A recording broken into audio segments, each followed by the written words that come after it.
You know, we have a lot of shortcomings. Every country has shortcomings. We're not perfect. Every country has problems, like all people have problems. But last time I checked, America was the greatest nation in the world, and people were dying.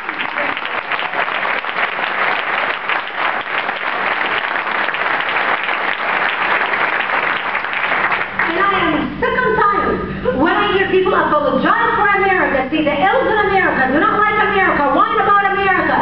For God's sake, if America is that bad, who gives them a one-way ticket to get the hell out of here?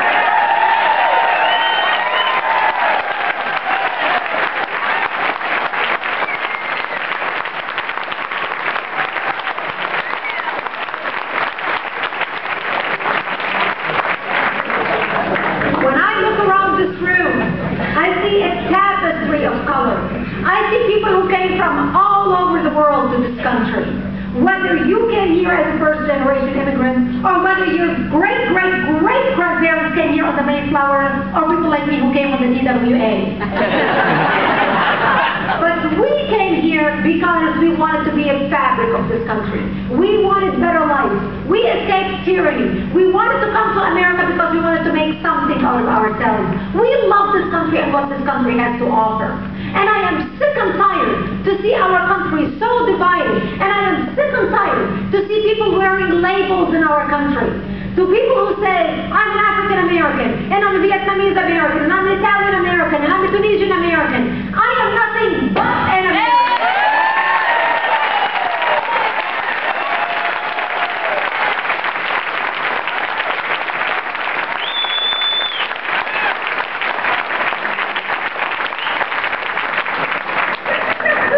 You gotta teach me.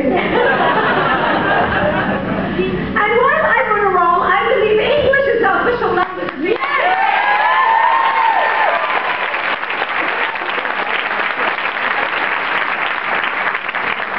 Now, as you can see, I didn't come here only to share problems with you. I came here to give you solutions as well. How many people here believe we have a problem in this country that we need to fix? Good. How many people of you believe we need to be a part of the solution? Good. Then you're here talking with the right lady at the right time, at the right place. Because I am here to inspire you. I am here to mobilize you. I am here to empower you. After September 11th, I, like you, sat in front of my TV screen on that day, feeling miserable, feeling depressed, feeling helpless, feeling frustrated, feeling devastated, feeling angry, feeling how can such barbarians do this to us and hate us that much? September 11th was a defining moment for the United States. September 11th was especially a defining moment for me. My daughters came home from school that day, and they didn't know what was happening. They sat with me watching the images on television of the World Trade Center come down again and again. And my youngest daughter looked at me and she said, Mom, why did they do this to us? And I looked into her eyes. She was around my age when I was wounded as a young child. And I found myself looking into my daughter's eyes and repeating to her exactly what my daddy told me. They hate us because they consider us infidels and they want to kill us. Here we were, 2 generations apart, 2 continents apart, 30 years apart. I was a young Lebanese girl when I asked my daddy that question.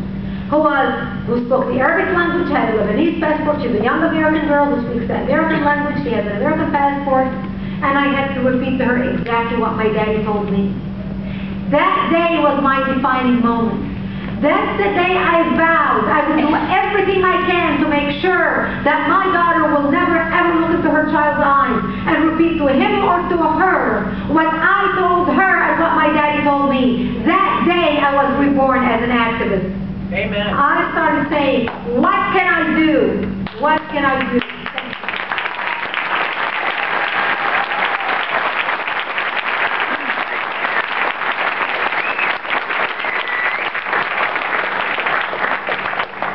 I started thinking, what can I do to make a difference? I lay on the couch in my living room. September 11th happened on a Tuesday morning. Until Sunday, I didn't change out of my pajamas and I didn't get off the couch. I was traumatized. Because as I watched the images of people being pulled from under the rubble, I felt the iron rod scratching my back as my parents pulled me on my spine.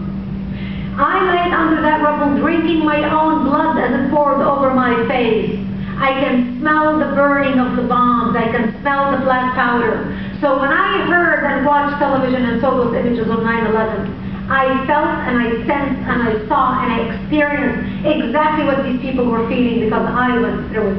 Very few people can relate to that like I do. And I thought, I've got to do something to my country. I've got to do something. Ask not what your country can do for you, but ask what you can do for your country.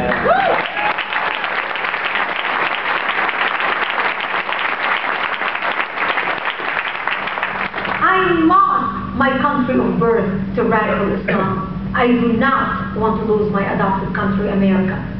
So I started speaking nationwide. I formed an organization called ACT, American Congress for Truth, at that time when I started. Because I liked the acronym ACT, I wanted to urge people to act. And I started traveling and speaking nationwide. From groups of 8 people meeting out of Pungo's Frankie's Ribs at 7 o'clock in the morning to groups of 10,000 at some of those mega churches. Actually, I spoke in Boston in front of the Federal Building in 2003. One winter there was a demonstration here, anti-Israel demonstration, and I was one of the speakers. And I learned very quickly that we can educate until the cows come home. Because every time I spoke, people would ask me, now that I'm educated, what can I do? Okay, so now I'm informed. I came to a lecture. So I'm educated. I know what's happening with the school system, but what can I do as a citizen to make a difference?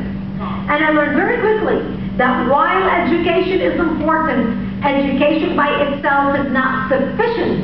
Education must be coupled with action. And that's when I launched Act for America. Because if you came here tonight just to hear me speak, to hear a speaker, you are just being entertained. You might as well have stayed home and watched Dancing with the Stars. Unless you take action tonight, other than just receiving information, nothing changes. I launched Act for America in 2007 as our political lobbying arm because we wanted to develop chapters that lobby nationwide. And I'm proud to tell you that even since that video that you watched was done, we are now over 250,000 members with 800 chapters nationwide.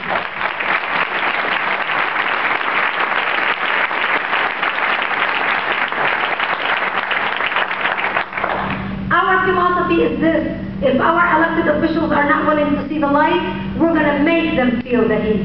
And that's exactly what we are doing.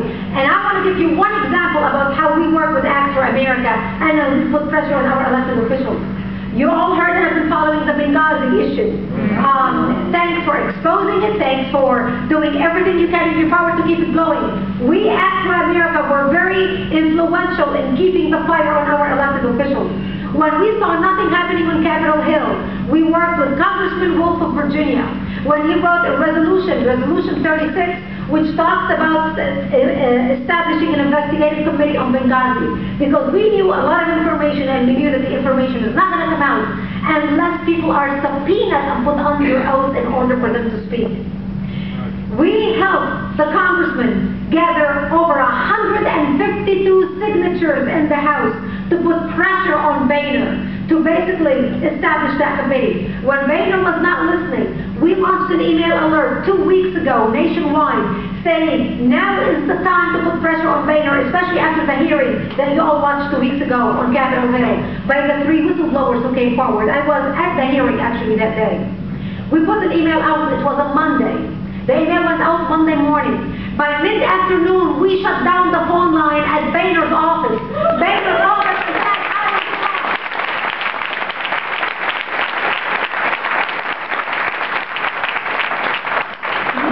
when you as an organization can shut down the phone lines at the speakers of the House office to the point where the speaker calls you and says, I want to talk with you, now you know you mobilize a force that is effective, not just an educated force, but a force with muscles.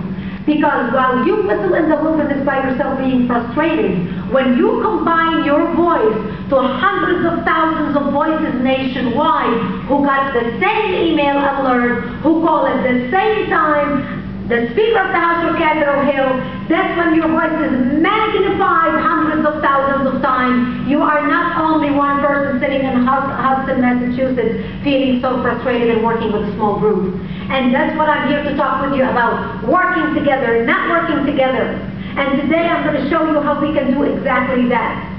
One other thing I want to mention to you about what we are doing with Act for America. The education system that I mentioned to you we have a problem with. Act for America launched an investigation into what's happening in our public school system. For 2 years, we launched a textbook project. We analyzed 38 textbooks that are now taught in our public schools and issued a textbook report that we mailed to 70,000 elected school board members nationwide. We not only mailed them the report, because what happens when think tanks issue reports? It sits on the shelf, on the table, it's 50 pages, people look at it, oh, okay, great. They get to brag about it to their donors, raise more money because we wrote a report. This is not what Act for America does. We do something completely differently. We write the report, but here's the difference between us and think tanks.